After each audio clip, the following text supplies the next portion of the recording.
Toute sa vie durant, Matisse a cherché à s'extraire des canons de la peinture traditionnelle, classique.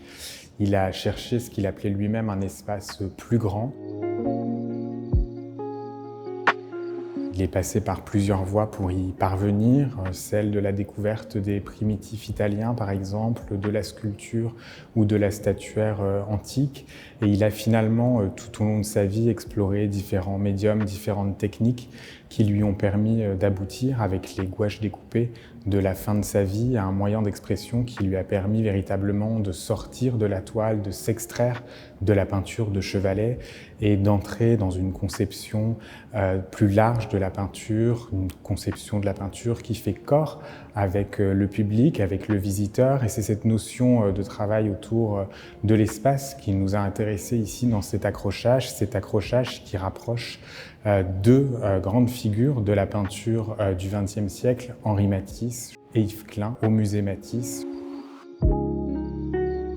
L'enjeu de cet accrochage était de rassembler et de mettre face à face deux grandes signatures du XXe siècle, deux hommes, deux artistes de générations différentes, et d'essayer, au-delà de l'évidence de la couleur qui pourrait les rapprocher, de regarder qu'est-ce qui pouvait faire écho entre la pratique et la recherche de Henri Matisse et celle de Yves Klein, dont la carrière fulgurante s'est arrêtée brutalement en 1962 à la mort prématurée de l'artiste.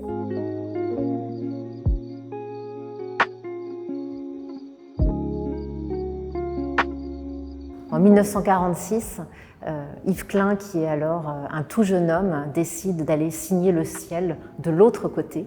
de cet élément, comme une façon de s'approprier la plus grande toile du monde. Et finalement, c'est tout au long de sa vie une des aspirations qu'il va poursuivre. Et dans cet accrochage, c'est un des fils rouges qui rapproche les deux artistes, cette quête de l'espace, cette quête d'une expérience autre, mais aussi une quête de l'imprégnation de la couleur dans le regard du spectateur.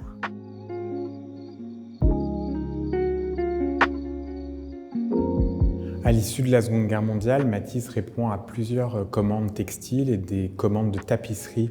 notamment Océanie le ciel, Océanie la mer ou encore Polynésie la mer qu'on peut découvrir ici au musée Matisse. Ces commandes vont être pour lui un moment important puisque les murs de l'atelier vont devenir un terrain d'expérimentation, les gouaches découpées qui sont formées d'un vocabulaire et d'un bestiaire marin, d'algues, d'éponges, de méduses, de poissons, vont consteller les murs de l'atelier, vont l'envahir littéralement et vont produire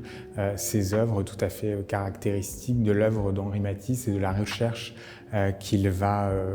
effectuer pour s'extraire une nouvelle fois de la toile et pour créer de nouveaux supports, de nouvelles surfaces et un environnement qui englobe le visiteur avec lui.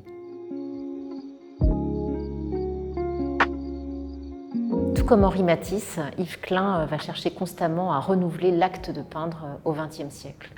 À partir de la fin des années 50, il va commencer à utiliser des éponges naturelles, qui sont des outils qu'il avait autour de lui à l'atelier et qui étaient simplement une partie prenante de